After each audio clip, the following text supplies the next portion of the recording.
1100係咩嚟㗎？1100咧，我哋就知道係12嚟㗎嘛。咁我哋知 A 係10 B 係11 C 係12，咁所以呢個咪 C 咯。咁當然4粒咁短，你亦都可以撳計數機咁樣嘅。OK， 將佢轉成16進制係 C 咁解啦。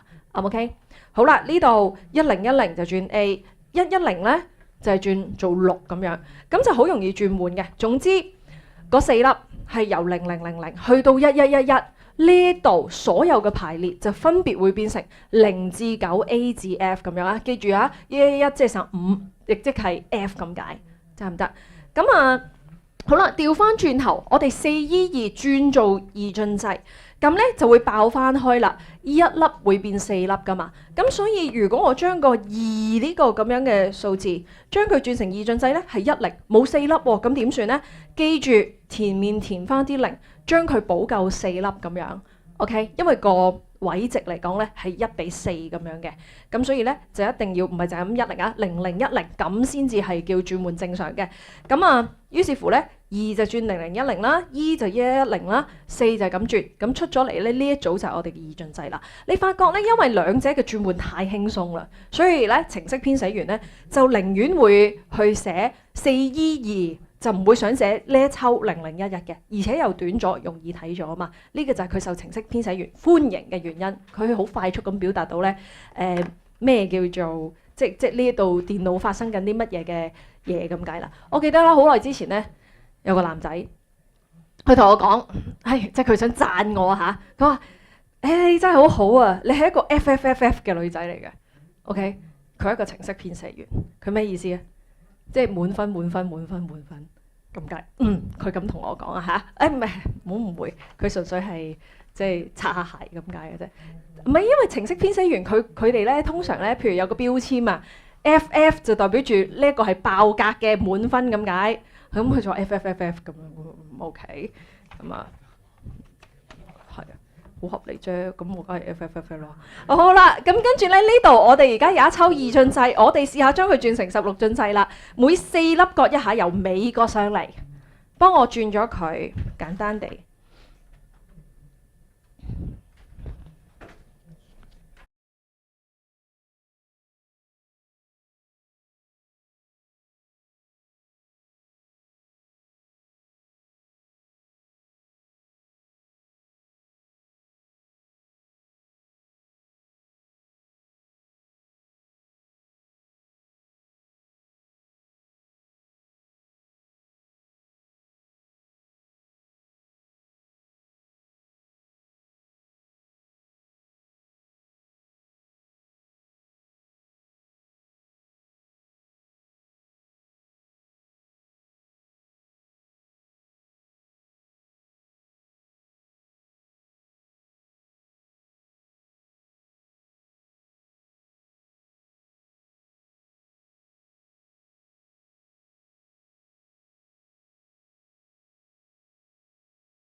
OK，好啦，答案係幾多？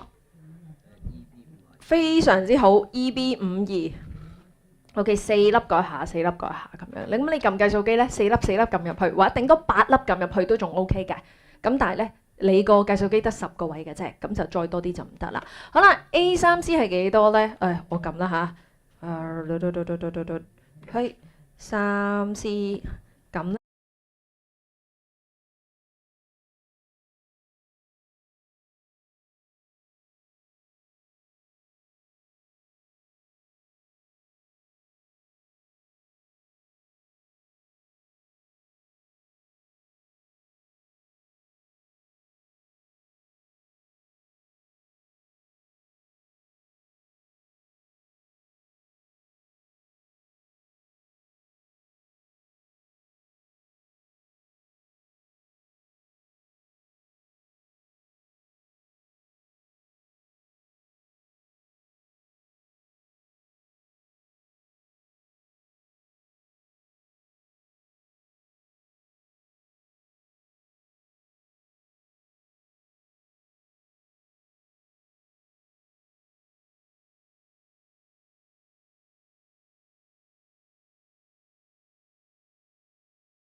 成二進制咧就11110嚟嘅，得6個位唔夠，補多2個，跟住咧 A 啦 ，A 喺呢度，喂，咁啊轉成二進制1010，係咪咁樣啊？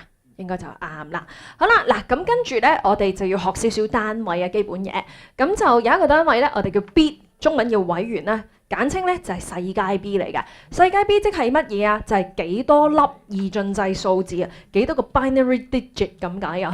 嚇！咁所以咧，我哋望一望啦，呢度有幾多 bit 啊？呢度有1、2、3、4、5、6、7、8、9、10、11、12，呢度有12 bit 嘅，得唔得？嗱，留意翻 bit 係咩嚟嘅 ？bit 係長度嚟㗎，講緊嗰抽資料有幾長，係長度嚟㗎嚇。咁啊，一 bit 好少嘅啫，就係1粒，12粒。就係12 bit，好啦，然之後有另一個單位，我哋叫 byte 啦，中文我哋叫字節啦，咁咪簡稱叫大階 B。咁大階 B 咧，其實你當就好似一打打嘅概念啦嚇，佢一 byte 係有8 bit 喺度嘅 ，OK。咁當然你可能會問，點解唔係7 bit 啊？點解唔係9 bit 啊？因為而家嘅電腦設計咧，就係8 bit， 即係或者1 byte 啦，就為一個單位㗎。電腦係唔會幫你儲存6 bit 啊、7 bit 嘢㗎，一嚟就會壓佢1 byte 嘅空間㗎啦。呢個係佢最低消費，你可以咁當。咁所以咧，我哋有零零舍舍一個單位，1 byte 就係8 bit 呢一樣嘢嘅。咁呢個係一個 smallest unit， 最少而家電腦可以儲存同處理嘅單元嚟㗎。咁所以咧，我哋係冇3.5 byte 呢樣嘢㗎。因為佢唔會幫你儲0.5 byte 呢啲嘢，或者4.2 byte，我哋冇呢啲嘢㗎嚇。咁所以一嚟咧，譬如3.5 byte，你計完出嚟你就寫4 byte，因為呢個係最少可以儲存得到嘅單位嚟嘅。咁啊好簡單嘅啫，你發覺呢個只不過係一打打嘅概念，你轉換就好簡單嘅。同埋考試嘅時候，一逢親講到啲算術，你有單位轉換嘅時候咧，一定要睇清楚細階 B 同大階 B 啊。佢成日咧問問題嘅時候就講緊細階 B， 答案又叫你轉大階 B， 你一定要睇清楚，佢唔係寫錯字嘅，佢一定係個單位轉咗，佢要求你自己轉嘅，啱唔 OK？一定要望清楚嚇。好啦，咁所以如果我哋有一個數字就係10進制嘅數字啦，個10進制呢個數字係13嚟嘅，將佢轉成2進制擺落電腦度，咁擺落電腦度咧，我就需要4 bit 嘅位啦，但係佢竟然叫我答幾多 byte 喎 ？OK， 咁點算啊？0.5 byte 嚟㗎嘛，但我哋冇0.5 byte啊嘛，咁所以咧就1 byte啦，就係咁簡單。OK， 4 bit 你答案咧就一係4 bit， 或者你答1 byte 都得。OK， 即係正如你考試咧，你咪計人數嘅，你唔會有3.5個人咁樣好恐怖㗎嘛。咁我哋就會答4個人一樣嘅，同樣嘅道理係完整嘅 byte 就得唔得？好啦，咁跟住咧3.5呢一條題目啦，不如你試下幫我做啊，好快嘅，半分鐘望一望，唔使驚嘅。佢講緊啲咩 IPv6 啊，其實我哋就唔係考緊裡面嘅技術，純粹係講緊啲嘢轉嚟轉去嘅時候有幾長嘅啫。試下做咗未啊？做完啊？啊，好好喎，好快喎！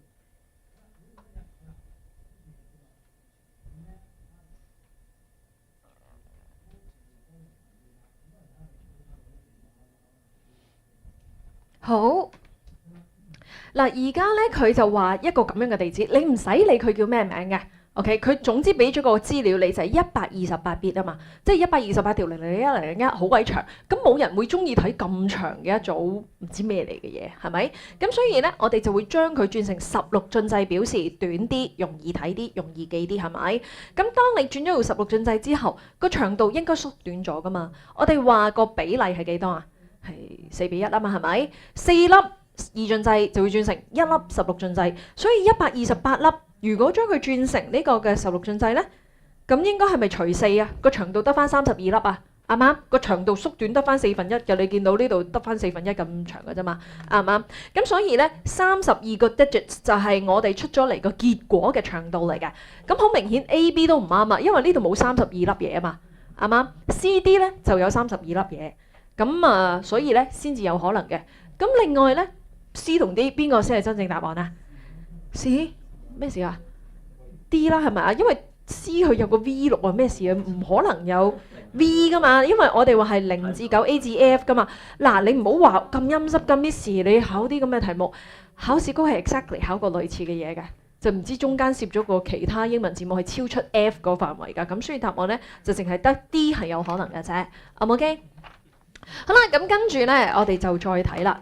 因為 bit 同 byte 咧呢啲長度嘅單位都好細，你諗下，如果我有段片或者有段歌，將佢轉成二進制擺落電腦度之後，你要形容佢個大小啊，佢佔咗你幾多 bit 啊，幾多 byte 空間啊，你就會好論盡啦。嗰度佔咗10億幾萬個空間咁樣，幾 byte 嘅空間咁，你就會好難去即係講得到究竟嗰樣嘢有幾大，即係個 file size 有幾大，係嘛？咁所以咧，我哋就唔係即係如果實際用起上嚟啦，唔係下下淨用 bit 同 byte 呢啲單位嘅，我哋就會將佢個單位整大。例如我哋用 kilobit 啊、kilobyte 啊呢啲咁嘅單位，成件事個原理咧，同你日常生活當中，我係用 gram 呢個單位，我覺得太細喎，形容緊有大石頭啊，係咪？咁大石頭你用幾多 gram 啊？嗰度有幾億 gram 咁樣。get 唔到噶嘛，咁你就會將佢轉咗做 kilogram 呢個單位，整大個單位，咁所以咧1000 gram 就會將佢變咗做1 kilogram，咁個數字就會細啲，容易理解啲咁解。OK， 同樣嘅道理啦，我哋而家咧就用一啲我哋叫前序嘅嘢 ，kilo、mega、giga、tera。就係可以令到我哋單位變大，個數字縮細咗。咁分別咧就代表住1024嘅1次方、2次方、3次方、4次方咁解。嗱，同學留意翻呢個好奇怪㗎。咁咧就如果佢後面黐住嘅單位啊 ，kilobit、kilobyte 或者 megabit、megabyte 嘅話，你就用1024去計。咁但係你日常生活當中，譬如 gram 啊、meter 啊，你唔係用1024㗎嘛，係咪？1km 係咪？你用1000㗎嘛？咁所以咧，幾時用1024？幾時用1000咧？如果係黐 bit byte 就用1024。如果係黐任何其他嘅單位，譬如 hertz 啊，或者 gram 啊、meter 啊等等嘅嘢咧，就用1000嘅，得唔得？嗱，呢樣嘢點解係要咁做咧？係你哋 syllabus 寫成嘅，你 syllabus 寫到明啦。1 kilobyte 係1024 bit，而唔係1000 byte 嘅嚇。OK， 你 syllabus 係寫要求你用1024。當佢黐 bit byte 嘅時候係用呢個計算方法嘅，但我想講考試局呢個1024嘅計算方法已經 outdate 咗㗎啦。不過當時佢 syllabus 寫成嘅時候咧係未 out 嘅，以前係1024嘅，但係而家啲人就覺得好混亂，即係呢個 kilo 一時係1024，一時係1000，係會搞到好混亂㗎嘛。所以其實而家你出去買隻手指咁先算啦，我當你買隻手指係話俾你聽1 kilobyte 咁樣啦，係得1000嘅啫。OK， 所以佢係與時代脫節嘅，咁所以我哋要學識點樣與時代脫節地答題。OK， 有冇問題？照咁樣做啦嚇。咁當然啦，而家因為佢都知道自己脫節得好緊要咧，你用咗1000咧，佢未必會計你錯嘅。但係以前有陣時有啲年份佢係計你錯嘅。OK， 咁穩陣起見我無謂同佢鬥啊。咁總之 bit byte 就用1024，其他就用1000，得唔得？OK， 好啦，咁考試睇清楚 bit 同 byte 呢個基本嘢嚟㗎啦。嗱，我哋望一望呢度有少少題目啦。我哋有40個檔案，咁每個檔案咧係有30個 megabyte 嘅。咁好明顯個 total storage 嗰個 size 就係40乘30 megabyte。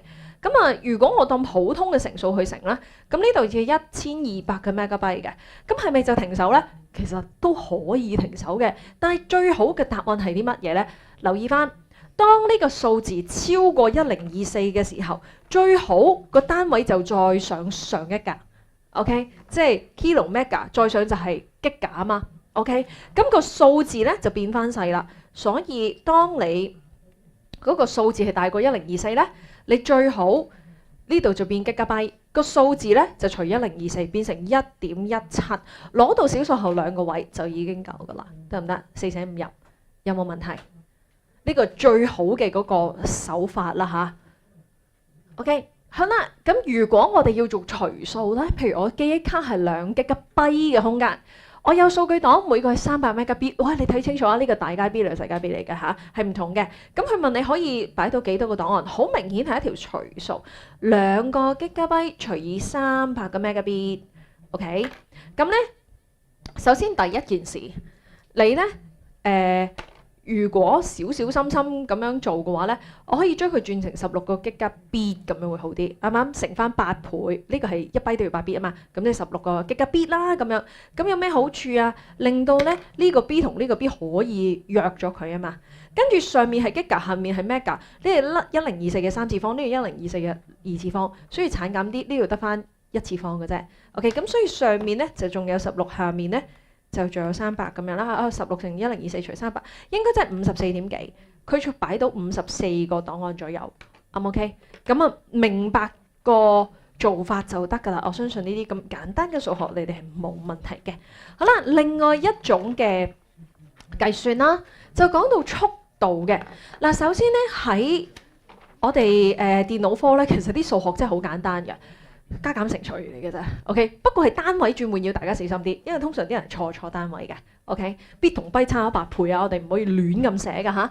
好啦，嗱呢度咧就叫 data transfer rate，咁或者咧叫 data throughput 都得嘅，佢有2個名嘅。喺數據流量咁樣有個名叫 throughput 咁樣嘅。好，數據傳輸速率，佢係講緊啲乜嘢咧？啊，sorry， 我原來呢度寫咗一次㗎啦 ，OK， 咁就得啦嚇。我唔記得自己寫咗出嚟啊！我成日都因為有時更新咗筆記，自己都唔記得嘅。好啦，咁咧佢係講緊啲乜嘢咧？個檔案隨意個時間。舉個例，而家我哋有6 MB 嘅檔案，我2秒鐘就 send 到俾人嘅。咁我個速度啊，所以呢個叫 rate 咧，就即係速度啦。每秒鐘 send 到幾多嘢出街咁解，咁就叫3個 megabyte per second。OK， 咁呢個關係就好容易理解啦。每秒鐘做到幾多嘢，幾多 bit 或者幾多 byte，咁佢可以 kilobit per second 或者 megabyte per second，任何配搭都得嘅。OK， 好啦，咁我哋好快速咁樣做呢條題目啦。佢咧就話有一個檔案係1個 megabyte 嘅，嗱佢寫世界啊，好奸，但係佢 byte 嚟嘅，即係大街嚟嘅。OK， 咁喺40秒之內就 send 咗俾人咯喎，咁佢就問最低傳輸速率係幾多？咁而家好明顯咧，佢就係俾咗個檔案你啦，俾咗個時間你啦，問緊你個數據傳輸速度啊嘛，咁所以咧我哋就要計翻個速度出嚟啦。rate 咧就等於1個 megabyte 除翻開40秒，係嘛？好啦，第一件事。呢個題目咧就係 byte 嚟嘅，但係答案冚唪唥地 bit 咁樣啊嚇，咁所以咧其實聰明少少咧，你就將佢轉成8個 megabit 除40秒會好啲。咁你除一除咧，你就會 get 到8除40就係0.2，出咗嚟就0.2 megabit per second，啱唔啱？好啦，同翻佢嘅答案做比較，佢呢個係4.5，我呢個0.2，差太遠啦，完全唔關事，係咪？唔關事啊，排除咗3號呢個答案啦。跟住咧，我哋目標望下，咁1、2號是但一個會中啦。咁我哋就要將 megabit per second 就轉成1、2嘅答案就係 kilobit per second。好啦，問題就嚟啦，0.2嘅 megabit per second 係等於幾多個 kilobit per second 咧？嗱，唔使理咁多嗰啲咩 per second 嘅嘢，呢度一樣就唔使理 ，bit 一樣就唔使理。咁啊，只不過係呢度 mega 嗰度 kilo 啫。呢個係1024嘅2次方，呢度得1024嘅1次方。如果我要將佢轉成1次方，個單位細咗，個數字係咪要乘翻大啊 ？OK， 咁所以咧0.2就要乘翻1024啦。咁所以呢度204.8咁樣。咁啊，由於我哋嘅速度就係204.8個 kilobit per second，答案就係2嘅。OK， 當然你發覺唔係 exactly 一樣喎，因為網絡傳輸咧佢會有 overhead 㗎，會有消耗。即係咧，我需要嘅速度咧，其實計落去數字上高204.8，但係你個網絡其實要多翻少少嘅 ，OK， 多翻少少，咁就先至可以 send 到嘢出街。就正如好似你寄信咁樣嚇，冇錯，我封信紙係10 gram 嘅啫，但係你要有信封噶嘛，你有郵票噶嘛，你掉到出街個封信咧就會大咗少少嘅 ，OK， 咁所以250咁就啱噶啦。好啦，如果 OK 嘅話咧，咁不如可唔可以幫我做3.9、3.10啊？嗱，佢有啲就唔係俾 file 同時間我嘅，有啲俾咗個速度我嘅，咁咪叫我計其他咁樣。咁我俾2-3分鐘你哋做一做啊，做3.9、3.10。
思，呢個係唔俾我接近你哋嘅。好想過嚟巡一巡睇睇你哋做緊啲乜嘢，但係你哋有神功護體。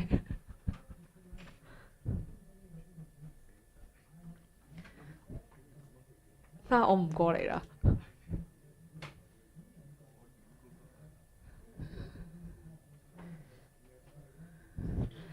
OK， 做成點啊？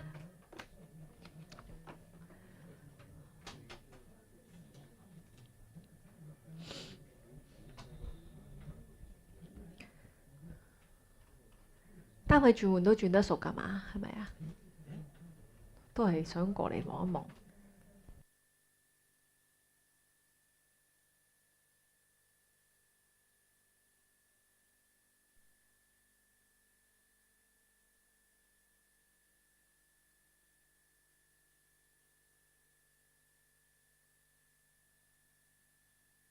你哋啲答案有少少五花八門啊，咁應該唔會係個個都啱噶嘛，一定有啲人錯啦，所以就好啦。嗱，而家我哋睇睇3.9呢條題目，佢咧就同我哋講嗰個網絡咧就 send 一個檔案出街，就係有檔案大小嘅，然之後咧平均速度咧就係俾埋我哋嘅。好啦，而家問翻我哋時間，好明顯時間咧就係檔案 size 除速度啊嘛，啱啱調啲位就得噶啦。時間就會等於嗰個檔案大小係4個 megabyte。嗱，佢好奸㗎，以往都出過啲咁嘅題目嘅，使細街，但係其實係 byte 係 byte 嚟嘅。好啦，跟住除翻嗰個網絡速度256 kilobit per second。第一件事咧，其實因為冇得約咧，我就唔係好中意嘅，因為大家都有 bit byte 嗰啲嘢，其實最好約咗佢噶嘛，除數嚟講。咁所以咧，如果俾我咧一嚟啦，我就會將佢轉成32個 megabit 啦，256嘅 kilobit per second 啦。喂，唔好嘈。好啦，咁咧就約咗個 bit 先，跟住咧上面係 mega，下面係 kilo，其實都約咗一嘢噶啦，仲剩低一個1024喺上高嘅啫。好啦，然之後32乘1024除以256，答案咧就係128。好，單位係乜嘢 ？second 點解係 second 點嚟嘅？其實呢度嚟嘅。咩叫 per second 啊 ？per second 本身即係1 over second 咁解。咁所以呢個係1 over second 啊，所以咪即係會轉翻做 second 咯。得唔得？明啊嗬 ？OK， 好啦，咁跟住咧呢一度咯。佢俾咗個速度，俾咗個時間我哋，即係呢個有啦，呢個有啦嚇。冇呢嚿啦，呢嚿啦嚇。有啦嚇，咁而家問翻 file size 咧就兩者相乘 ，file size 等於54 kilobit per second 乘翻，梗係唔好寫5分鐘啦，梗係寫300秒啦，係咪啊？聰明嘅我哋係會用秒鐘嘅，得唔得？跟住咧，你發覺呢兩個單位已經有得約噶啦 ，per second 係1 over second 咁解，呢個係 second 係咪已經約咗啊？咪少咗一橛咯，咁得翻咧54同埋300 kilobit， 咁啊54乘300。答案咧就係16200 kilobit。當然你對翻 kilobit 嗰兩個答案 AD 都唔啱啦。咁所以下一步咧就係16200 kilobit， 將佢轉成幾多個 megabyte 咁樣。嗱，好明顯啊，我哋分開啊 kilo mega giga 一堆嘢 bit byte 就一堆嘢，分開嚟諗就啱噶啦。好，呢個係細嘅，呢個係大嘅，個單位變大咗，個數字就要除翻。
除翻8，好啦，呢個又係1024一次方，呢個1024嘅2次方個單位咧係變大咗，個數字要除翻細，所以又除1024啦，啱唔啱？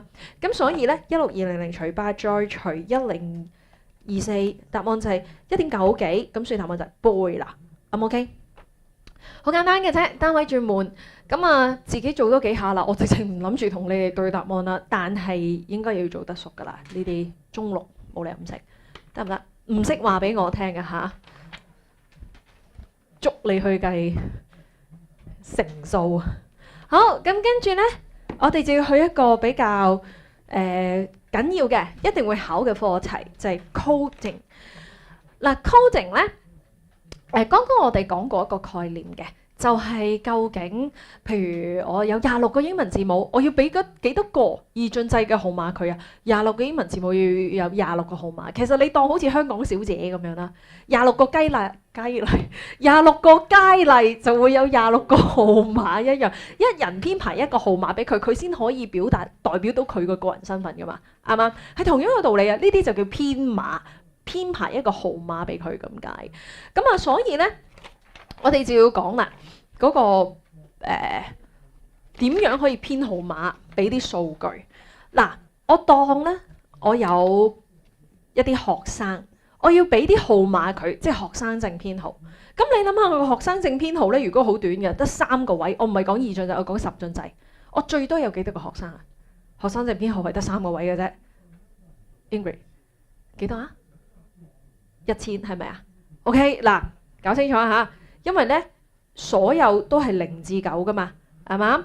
最細就000，最大999，所以呢度有10個可能性，呢度有10個可能性，呢度有10個可能性，所以就10乘10乘10，即係10嘅3次方，係咪？咁我最多可以有1000個學生，得唔得？唔係999個學生啊嚇。嗱，呢種題目咧係可以問2樣嘢嘅，第一就係問，當我有3個位場。我最多可以有幾多個學生？咁就係1000個。第二種問題嘅問法咧就係，當我有3個位場，我最大嗰學生證號碼係幾多號？就係999號，得唔得？嗱，所以咧學生嘅數量幾多個咧？就係10嘅3次方就係1000。但係最大咧就係999，呢2樣嘢係永遠爭少少嘅。呢個咧我哋叫 number of combinations 組合數量，我總共組合到幾多個數字出嚟？呢度咧就叫 maximum， 最大嘅號碼999，永遠係組合數量同埋最大嘅號碼係爭咗1嘅。OK， 點解爭咗1啊？因為000號都係一個號碼嚟噶嘛，我可以有個學生叫0號噶嘛，係咪？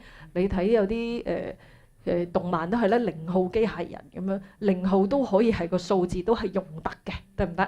咁所以咧0號去到999號係有1000個位嘅，咁就有1000嚿嘢，但係最大嘅號碼就999，永遠係爭咗少少㗎。咁所以咧，我哋話 number of combinations 咧就係譬如我幾多個進制啦，譬如10進制、位2進制就係個 base，power 翻嗰個長度就個 length。即係個原理就係咁啦，唔使抄嘅，明㗎啦，10 power 翻3次方。但係 maximum 咧，永遠咧就係呢樣嘢嘅減1，啱唔 OK？記住減1呢個關係，永遠係少咗1嚿嘅。OK， 我哋之後會用到好多呢個 concept 㗎嚇。OK， 咁啊呢度所以好簡單啦。當你有3個10進制 ，OK， 全部都係0至9、0至9、0至9咁樣㗎啦，10進制嚟嘅。我有幾多個數據啊？10乘10乘10。即係1000個，咁當然我有4個位嘅學生證編號就有1萬個，5個位就10萬個，如此類推啦。OK， 好啦，跟住呢條題目有6個位做會員號碼。嗱，而家冇2進制啊，全部10進制啫。後6個位做會員號碼，頭2個數字代表住加盟嘅年份。佢話2020年呢，即係譬如呢度寫20嘅，跟住我可以有幾多個會員呢？嗱，會員嗰部分啊得返4個位嘅啫。10進制4個位就可以有1萬個，就唔係9999，好多同學會答錯嘅。啱 OK？ 冇問題啦。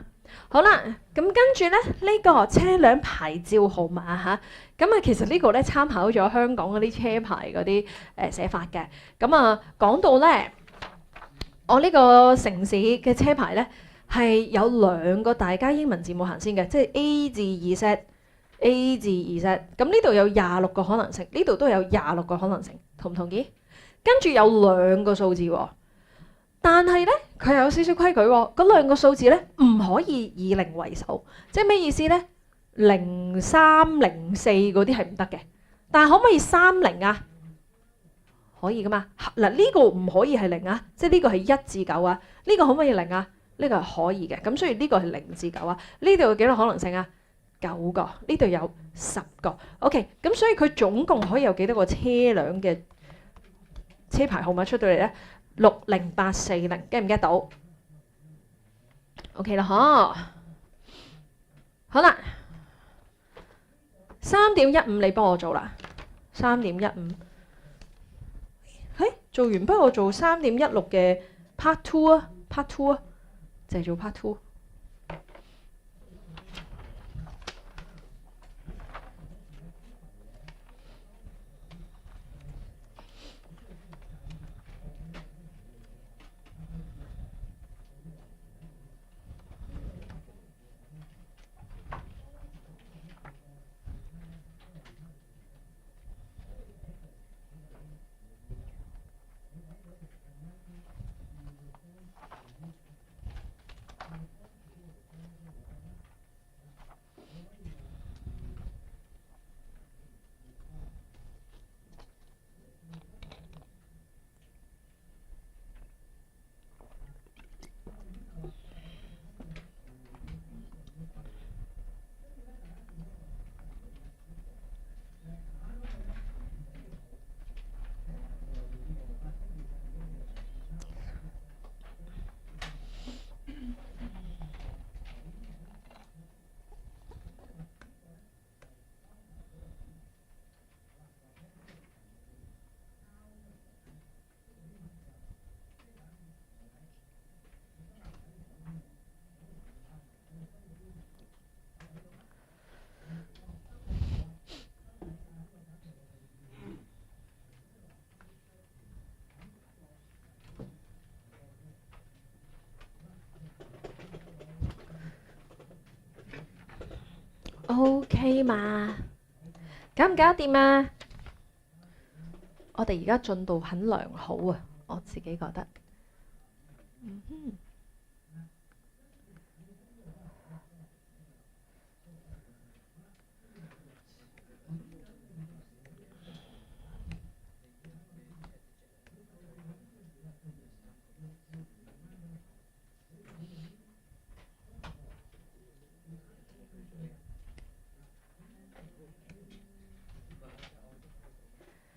OK， 好啦，嗱，而家咧有一個嘅 IPv6 嘅地址，咁佢咧就話8組數字，每組係4個16進制嘅數字，8組有4個位，即係總共32個位啦，係咪？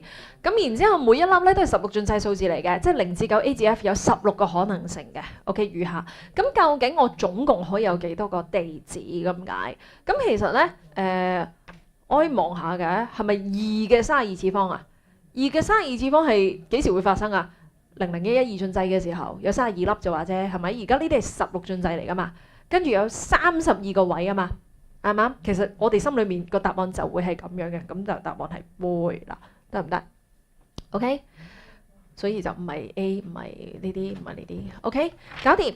好啦，跟住咧呢條有少少 tricky 嘅，咁我淨係要你哋做 part two 啫，part one 冇你要你做，因為你實在太過陰濕啦。OK， 咁啊我出噶嘛。好啦，嗱呢條題目咧佢就咁噶，佢話咧我哋嗰個奇藝學會有個會員編號，咁呢個會員編號咧就由一粒大加英文字母，再加3個數字，再加一粒檢查數位。嗱諗一諗先，即係一個大加英文字母 A 至 Z 啦。跟住有3個數字，呢3個數字係0至9、0至9、0至9，跟住有個叫 check digit 嘅東西。OK， 嗱呢度有26個可能性，呢度有10個、10個、10個，係咪乘埋佢噶嘛？咁去到呢度 check digit 有冇10個可能性啊？諗下先 ，check digit 係點嚟㗎？前面嗰啲計出嚟嘅喎，所以你唔會有譬如呢個身份證號碼，跟住括號1、括號2、括號3，可唔可以係幾個唔同人嚟㗎？唔可能㗎嘛，都係得一個可能性㗎咋呢度，得唔得？因為用前面計出嚟㗎，所以呢度唔需要理佢。咁所以答案咧就應該係26,000嘅，得唔得？好啦，咁佢話要觀察上述記錄，究竟有邊個可以派到俾陳大文呢？咁樣，咁我哋去諗一諗先啦。咁呢個 D 就唔啱啦，因為個會員編號嘅格式唔啱啦。因為一個大加英文字母再加3個數字再加 check digit 啊嘛。OK，咁啊，同樣嘅道理，咁我哋就話有一啲亦都唔合理嘅，譬如最後尾個括號8嚟噶嘛。咁呢條括號9，即係大家都係 E245。會唔會有一個括號8就俾黃小倩，有個 E245括號9俾陳大文唔得噶嘛？咁所以咧呢個都唔得噶啦。B 嗰個其實係唔用得嘅，因為 E245要俾人用錯咁解。好啦，跟住咧得翻 A 同 C 係有可能嘅。佢話 check digit 係用 modulus 10計出嚟嘅，記唔記得我哋身份證號碼叫 modulus 11啊？即係加以個 check digit 可以俾11整取啊嘛。modulus 10咧就加以一個括號位可以俾10整取啊嘛。咁所以括號位應該係真係0至9嘅啫。OK， 咁就唔會有 A 嘅。咁所以咧就答案應該係 C。有少少難嘅，呢條難過 DSE 嗰啲嘅，得唔得？但係其實你可以睇到記住我哋計嗰啲組合數量就唔包括 check digit 呢類型嘅嘢，呢啲就唔係可以整10個唔同嘅變化嘅，得唔得？OK 好啦。嗱，咁咧啱啱咧就講到啲日常生活嘅例子啊，學生證編號啊，十進制數字有3個4個，我可以有幾多個學生等等嘅組合數量啦，係咪？咁我哋而家咧繼續講落去，差唔多嘅啫。不過就唔係10進制，轉咗做2進制，咁成件事冇乜分別嘅啫喎。只不過咧就唔係10嘅幾多次方啦，係2嘅幾多次方。舉個例，我哋話俾8 bit 你。8 bit 我有幾多個 number of combinations 幾多個組合數量，咪就2嘅8次方咯。組合數量咧就係2嘅8次方，就係256嘅，得唔得？你有8 bit 喺手，我總共有256個可以用嘅數字，但係最大嘅數係幾多啊？就唔係256喎，係255啊嘛，得唔得？最大嘅數永遠咧就係減1嘅，所以最大咧嗰個咧就係255，亦即係11111111。OK， 呢個 get 噶嘛？你試下撳機就知㗎啦。譬如撳機，你撳翻出嚟，你111111，呢個係255嚟嘅。最大數永遠係減1嘅，得唔得？最細就00000000，最大就11111咁解啦嚇。咁2進制下低，咁你要睇條題目問你啲乜嘢啦？譬如佢話而家俾你用8 bit 嚟到表示一隻顏色，你總共可以有幾多款顏色啊？256隻色。最大嘅嗰個顏色號碼叫幾多號啊？255號，你就要答啲咁樣嘅問題，其實好簡單嘅啫。好啦，所以呢條題目係話有12 bit， 5 bit 攞嚟表示網絡，7 bit 表示係邊部機。佢問你可以有幾多個網絡，幾多部機，應該答到啦係嘛？2嘅5次方使唔使減1？唔使減1，所以答案就 D。OK？2嘅7次方唔使減1，因為佢問你有幾多個網絡，幾多個機，係幾多嚿嘢啊嚇？得唔得 ？OK 嗬，但係最大嘅網絡號碼咧就係31號，同埋最大嘅機號碼127號咁解。你知道講咩啦？好啦，咁跟住咧，我哋睇睇呢度先。系統係用1 byte 嚟到表示顏色嗱，但係咧佢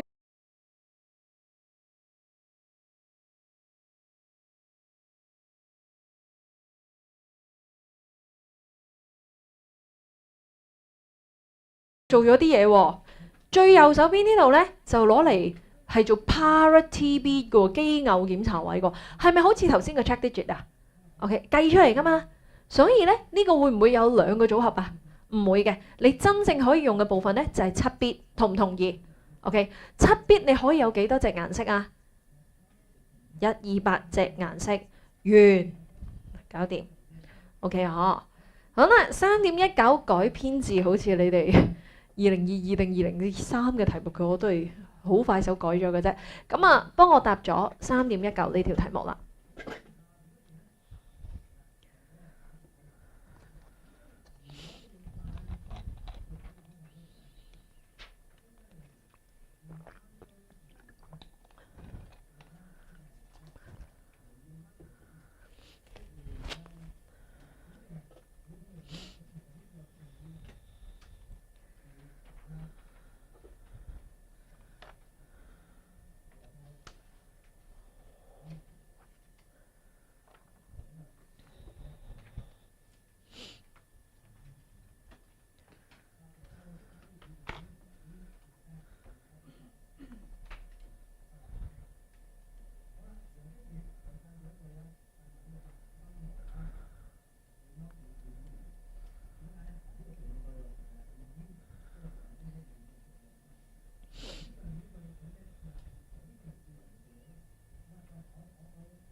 OK， 得唔得啊？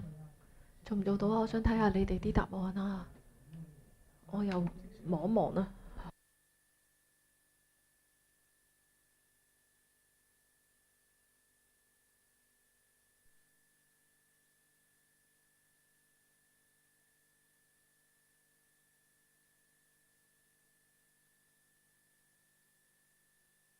等等，有冇聽？我見到有少位咧，你哋諗唔通，尤其是拍 B 啊，但其實好簡單㗎咋。OK， 嗱，首先第一件事，你唔需要諗到啲嘢好二次方啊。OK， 嗰啲嘅嘢啱啱？因為佢排成咩樣，其實關我哋咩事啫？佢只不過係有一堆格仔咁解㗎啫嘛。佢中意排成呢個樣又得，跟住排成第二個樣都得。總之你要知道佢係有幾多個格仔，得唔得？咁佢格仔上高有幾多個咧？我想問。用得嘅45啊嘛，45個 grid 啫嘛，係嘛？好啦，因為49減咗4個係廢嘅，攞嚟擾亂你嘅，得45個真係 work 嘅用得嘅就係呢個數量。OK， 好啦，然之後咧用得嗰啲 grid 咧，其實佢就係可以有紅色或者白色嘅兩個可能性嘅啫，唔係紅就係白。咁究竟我有幾多個 pattern 咧？兩個可能性有45嚿嘢。就係2嘅45次方定45嘅2次方啊？2嘅45次方 ，OK， 完呢度已經搞掂咗啦。啱 OK？ 好啦，跟住佢就問一個問題：你要用幾多 bit 嚟到去展示呢個 pattern 呢 ？OK， 嗱，咁當然啦，我哋之後咧對住呢啲題目咧就會食生菜咁食噶啦。咁但係當我而家未教都好啦，你諗一諗。每一 bit 可以有你幾多個組合啊？2個啊嘛。咁你譬如舉個例，0就代表住紅色咯，1咪白色咯。咁所以每一格就係用1 bit， 0或者1就表示佢係紅定白啊嘛。45格咪就係45 bit 咯，係嘛？同唔同意啊？同意，其實就係一個咁樣嘅表達嚟嘅啫。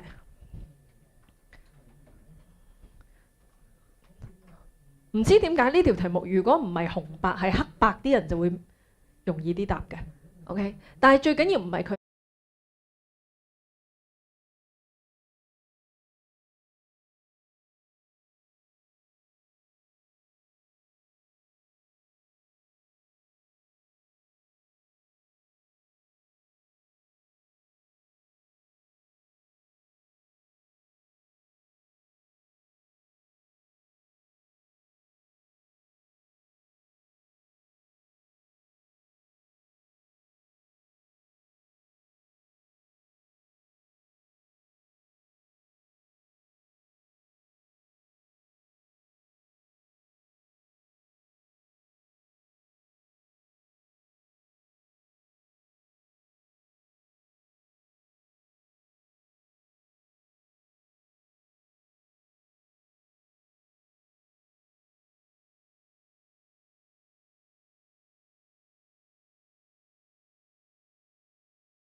食，最緊要你幾多個玩法啫嘛，啱唔啱？紅白你可以係01，黑白亦都可以係01咁樣。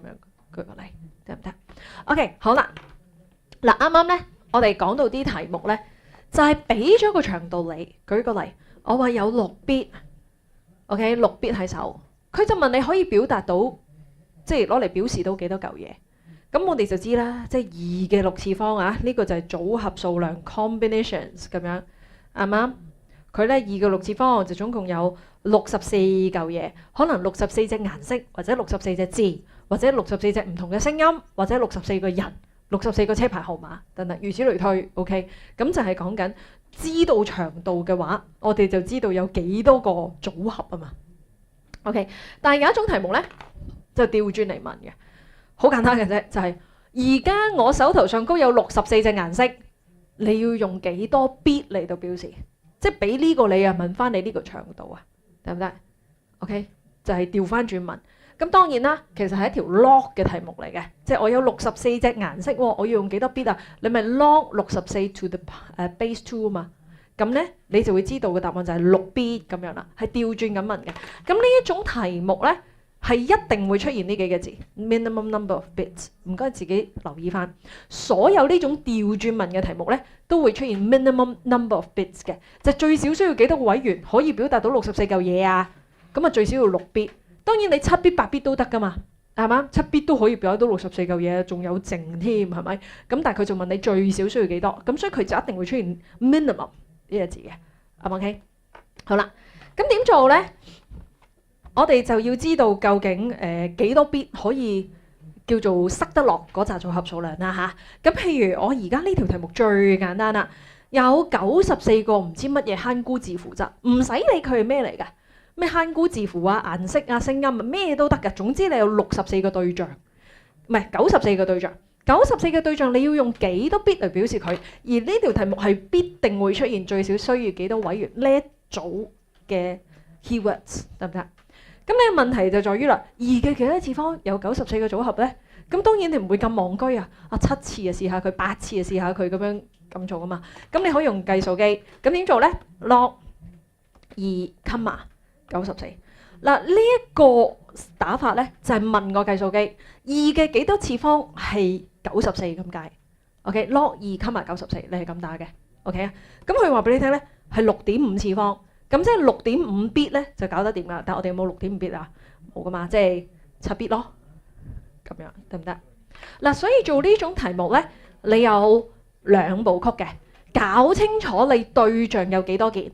譬如呢度好直接，佢話俾你聽94件，呢個第一步。有陣時呢個唔係咁直接話俾你聽㗎，你要計㗎嚇。OK， 但係你搞清楚對象係94個。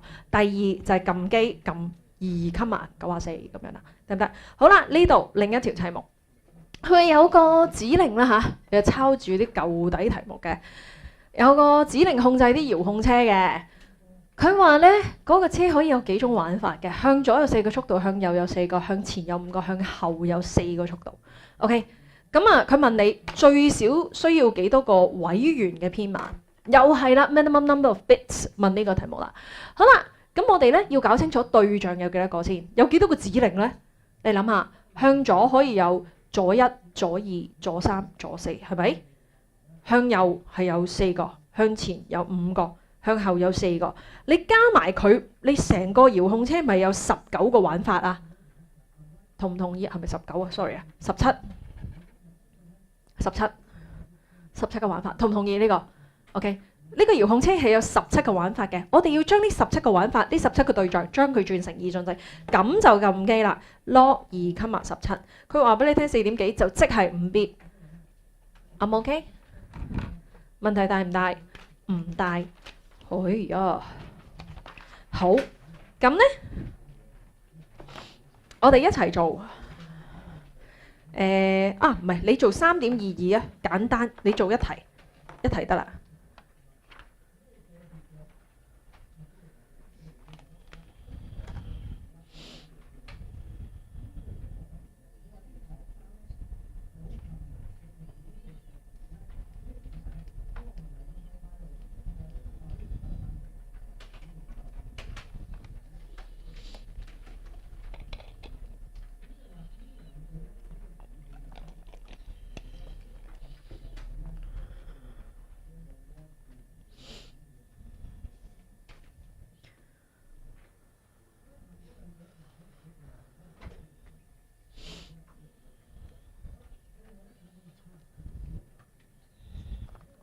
OK， 呢一個玩具有幾多個反應啊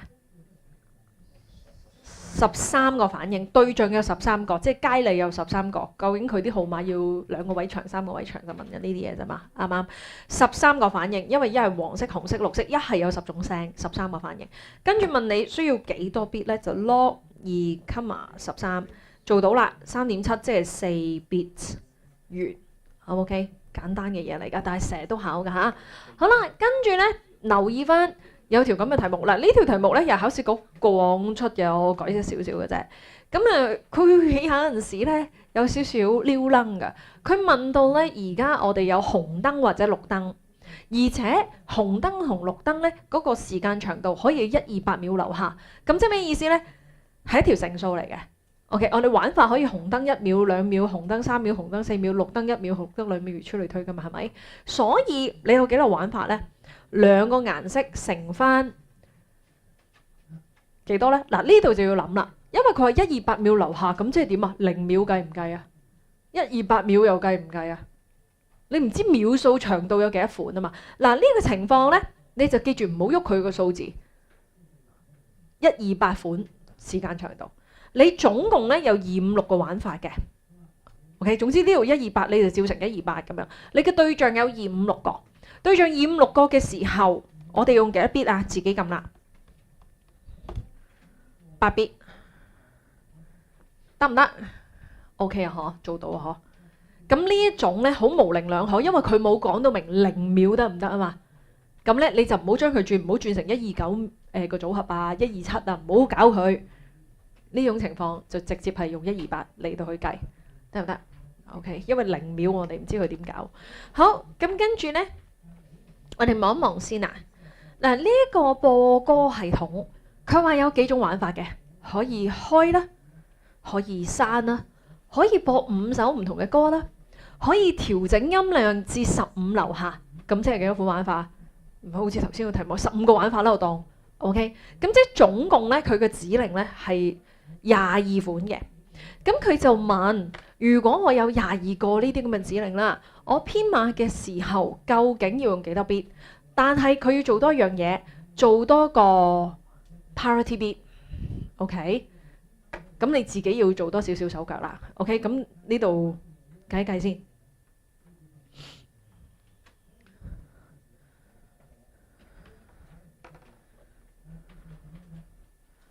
得唔得？得唔得？得唔得？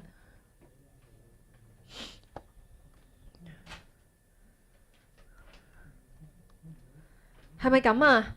佢本身咧就係5 bit 噶嘛，但係我因為要加多1個 parity bit，咁所以咧就最終係6 bit 嘅，但係5 bit 係用得，嗰 bit 係唔用得嘅，得唔得？呢個係額外嘅嚇，同唔同意？同意啊？同意就得啦。好啦，咁佢又再問到 part B 喎，part B 我想你哋諗一諗喎。就講緊咧，如果保持長度不變，一樣都係5+1嘅。咁當然呢個廢嘅啦，係咪？我哋用嘅實際係呢度啫嘛。我可唔可以加多幾首歌啊？可以加多幾首歌，因為當你有5 bit 喺手嘅時候，正常嚟講有幾多個組合啊？就係2乘2乘2乘2乘2，即係2嘅5次方，即係32個組合啊嘛。而家你用咗幾多個啊？22啊嘛。咁即係咪我仲有10個位剩啊？啱唔啱？收生收多10個咁樣啊嘛，好似咁，所以咧你可以加多10首歌，而個長度唔使變嘅。但你加第11首、第12首唔得啦，你個長度就再要 expand 一下啦。O 唔 OK？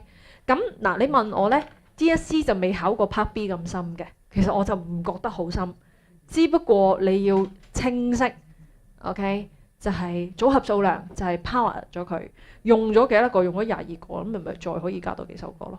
而個長度都冇變過咯。OK， 咁但係如果你連 Part B 唔使我提你嘅情況下，你都答到嘅話咧，其實呢一紮題目你已經駕馭咗，呢個係已經超越咗 DSE 難度㗎啦，已經。OK？唔難嘅。好啦，咁咧我今日講多少少就得啦，因為今日咧進度係良好嘅。好，嗱，跟住嚟緊咧。我哋3.5呢課書咧，就想講啲叫整數編碼系統，就即係話點樣將一啲數字有系統地將佢變成二進制。咁當然啦，如果淨係得正數嘅，我相信你中2、3都學咗嘅。譬如點樣將25啊嚇，舉個例，25將佢轉成二進制咁樣，啊25將佢轉二進制，咁咪就係11001咯，係咪？就係咁上下嘅嘢嚟嘅啫。咁但係咧個問題就在於，我哋現實生活當中唔係淨係得正數噶嘛，咁你諗下-19點轉呢？-19點轉二進制啊？我哋就要考慮埋呢啲問題。咁所以咧嚟緊咧，我哋要學幾套嘢嘅。如果純粹得正數嘅話，呢啲就係你中二三嗰啲二進制題目嚟嘅。咁啊咩短除法啊、撳計數機啊，都幫你解決得到嘅。咁但係如果有正有負啦，我哋嘅 sign representation 啦，咁咧我哋就要有啲技巧，點樣可以將負19啊、負5啊，可以都將佢變成二進制。咁我哋有3套方法嘅，一套叫 sign management 符號及值表示法，一套咧就叫 one's complement 一補碼。另一套咧就叫 two's complement 二補碼。咁同埋咧，佢中文嘅翻譯咧，有陣時呢個叫反碼㗎嚇，有陣時呢個就咁叫補碼㗎。咁所以如果你係考中文卷嘅話咧，留意翻佢冇1啊2啊，就咁講話反碼補碼，你都知佢講緊咩嘢啦，得唔得？嗱話就話有3套表示法，但係原來咧考試最主要係考呢套嘅。OK， 點解？因為另外呢2套咧 sign management 符號及值同埋 one's complement 咧係教育上高嘅用途嚟嘅啫，現實生活當中冇人用嘅。呢2套方法係有問題嘅，只不過我哋可以知道下呢個世界曾經有人設計過啲咁樣嘅失敗作品。OK， 跟住成功真正用到個作品就淨係得 two's complement。咁所以咧，基本上咧，現實生活當中，如果你純粹得正數嘅，我哋仲有一個叫 unsigned integer 嚟到去表示。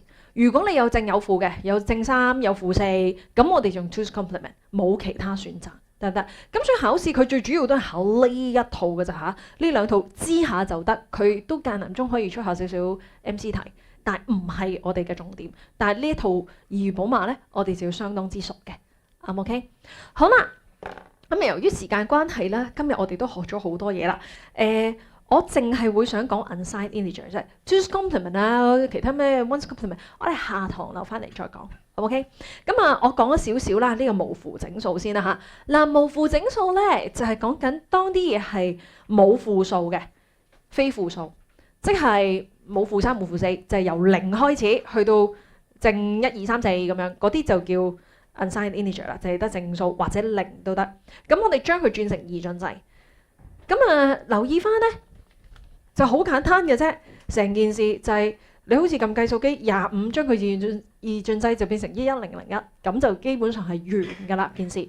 不過唯一我哋要留意嘅地方就係電腦係有資源上高嘅限制嘅。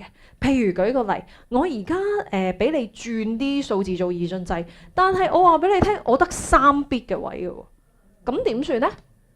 你擺唔擺到啊？擺唔到，你要話俾佢聽25轉唔到做3 bit。呢個係有 error 發生嘅，啱唔 OK？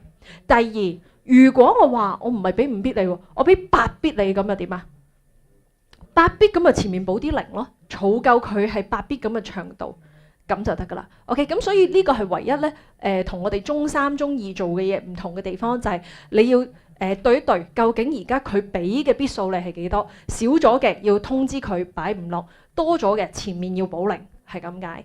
OK， 好啦，咁所以呢度講咗啦。如果我哋係有位剩嘅，自己補0咁解啦。譬如呢條題目咯，45俾8 bit 你，喺電腦科我哋會多咗個限制，就係話俾你聽有幾多 bit 嘅空間。咁45將佢轉成8 bit 就係101101。OK， 呢度得6 bit 啫喎，唔得喎，咁點算啊？就前面加2個0，將佢變成8 bit，咁我哋就叫完啦。OK， 撳機補0，撳機補0，呢個動作係一 set 要做埋佢嘅。好啦，另一樣嘢，我哋要知道嗰個範圍嘅。